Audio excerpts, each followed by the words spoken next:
नमस्कार, आप देख रहे हैं डीएन इंडिया में, आपके साथ हूं विशाल पांडे। आज हम बात करेंगे राजनीतिक पार्टियों के बारे में। जी हां, जिस तरीके से देश में लगातार कोरोना से लोगों की मौत होते जा रही है और किस तरीके से दूसरी तरफ देखें तो जो राजनीतिक पार्टियां हैं वो लगातार उनको इंसान के अंदर वोट दिख रहा है और उनको बस उनका एक ही मकसद है कि देश में राज्य में जितने चुनाव हैं उनमें हमारी जीत हो।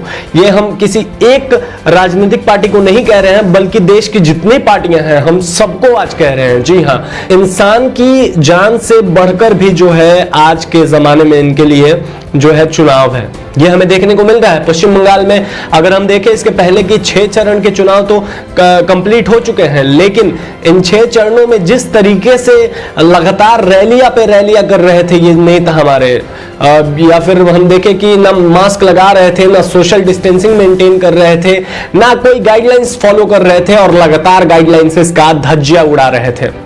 तो किस बिना पर जो है जनता इनको चुनती है और ये क्या करते हुए दिखाई देते हैं हमें, इनको लोग रोल मॉडल मानते हैं। और जब सरकार खुद ही गाइडलाइंस फॉलो नहीं करे तो जनता कैसे करे, ये देखने वाली बात है। हालांकि कोरोना महामारी बहुत ही खतरनाक है और इसमें खुद की जान खुद के ही हाथ में है, क्योंकि सरकार आपके लिए कुछ कर नहीं रही है और सरकार नहीं कुछ करेगी। तो ऐसे में आपकी जान आपके ही हाथ में है, तो आपको तो अपनी सुरक्षा रखना ही पड़ेगा। लेकिन हम बात करेंगे आज के उन नेताओं के बारे में, चाहे हम बात करें उत्तर प्रदेश में हो रहे चुनाव के बारे में। उत्तर प्रदेश में पंचायती चुनाव चल रहे हैं और उत्तर प्रदेश में हमें लगातार जो है नेता प्रचार प्रसार करते हुए दिख रहे हैं, रैलियां दिख रही हैं। वहीं पश्चिम बंगाल की बात करें तो पश्चिम बंगाल में तो मतलब हद ही पार कर दी है नेताओं ने। इतने ज्यादा गिर चुके हैं नेता हमारे देश के कि मैं आपको क्या बताऊं। इनको जो है एक दूसरे पर बस आरोप लगाना है, पक्ष विपक्ष पे आरोप लगा रहा है, विपक्ष सत्ता पे आरोप लगा रहा है। आरोपों का सिलसिला जो है वो चालू रहता है बस राजनीति में। वही बात करें तो कितने लोगों की जान चली गई, कितने लोगों की जान चली गई, लेकिन इनके लिए जान कोई मायने नहीं रखता है। इनके लिए बस मायने रखता है चुनाव जीतना, वोट हमारे खाते में कैसे आता है, ये स्ट्रैटेजी बनाना कि किस तरीके से हम रैलियां करेंगे तो लोग उसमें आएंगे और जो है हमें वोट देंगे। अरे लोग रैलियों में आते हैं लेकिन ना मास्क लगाते हैं, ना सोशल डिस्टेंसिंग मेंटेन करते हैं। और आते क्यों हैं? क्योंकि आप बुलाते हैं इसलिए तो आते हैं। और जब कोरोना के केसेस बढ़ते हैं तो दूसरी तरफ आप मीटिंग करते हैं। मीटिंग पे मीटिंग करने से क्या होगा? जब एक तरफ आप रैलियां कर रहे हैं, दूसरी तरफ आप मीटिंग कर रहे हैं। ये तो मतलब बेवकूफी का हद पार कर दिया हमारे देश के नेताओं ने।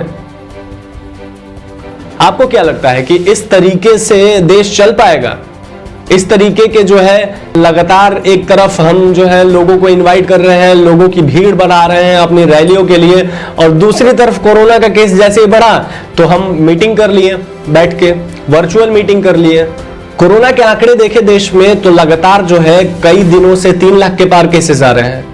मौतों का आंकड़ा देखें तो 2200-2300 के आसपास मौत पहुंच चुके हैं। 2000 अगर हम कुछ दिन पहले का आंकड़ा देखें तो ये महज आंकड़ा जो था, मौत होते थे 100-125 और जो मामले आते थे कोरोना के वो 50,000 से कम आते थे। लेकिन ये अचानक से इतनी ज्यादा क्यों जो है 3 लाख के आसपास पहुंच गए? 25-30 हजार से लगातार 10 गुना ज्यादा बढ़ गए ये मामले। ये डेली स्पाइक्स जो आ रहे हैं कोरोना के, 3 लाख, 3,10,000, 20,000, आज तो हद पार हो गई। आज तो 3.5 लाख तक का आंकड़ा पहुंच चुका है। 3,40,000 से ज्यादा के केसेस आए हैं देश में। तो ऐसे में ये चिंताजनक तो बात है ही, लेकिन क्या हमारे देश के नेता इस बात को समझ रहे हैं?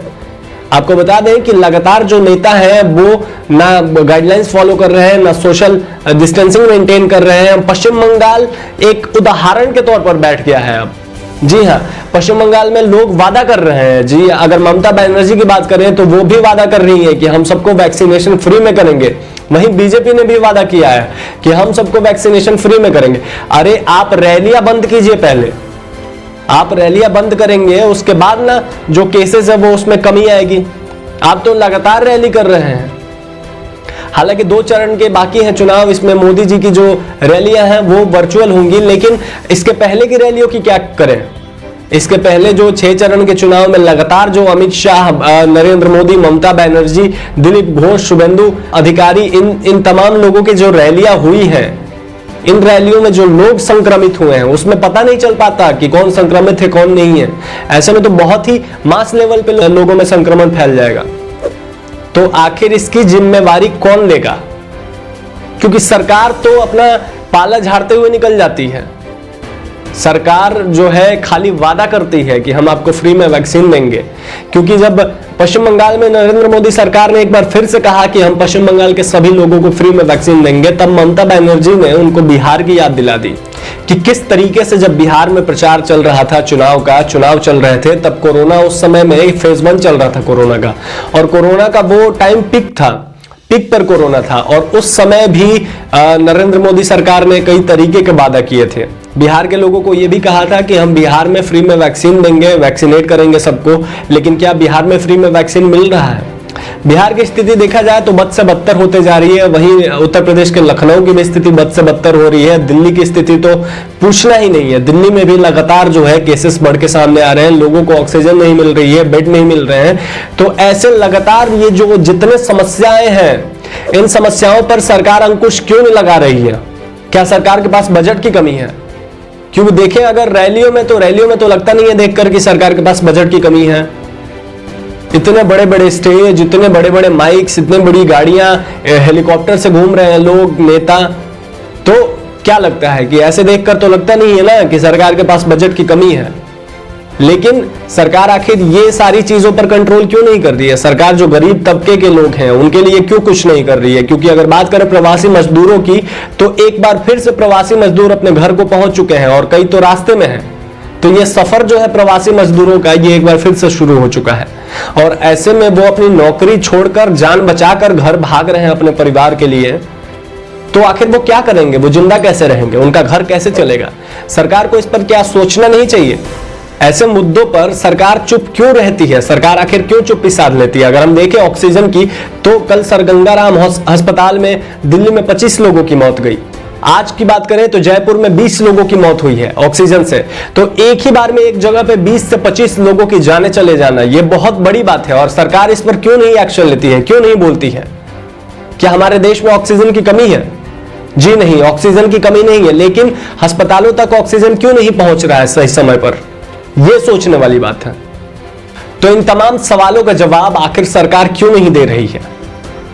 हम तब तक पूछते रहेंगे जब तक सरकार इन सवालों का जवाब नहीं देगी, जब तक सरकार इस पर चुप्पी अपनी तोड़ेगी नहीं, जब तक सरकार इन सारे गरीब मजदूरों के लिए और जो कोरोना से लोग मर रहे हैं उनके लिए कुछ करती नहीं है, जब तक सरकार कोरोना पर कंट्रोल नहीं करती, जब तक सरकार हमारे देश के लोगों के लिए कुछ काम नहीं करती है, तब तक जो है डीएनपी इंडिया के माध्यम से हम सवाल उठाते रहेंगे। और ये जो लड़ाई है, ये सच की लड़ाई है, ये हक की लड़ाई है।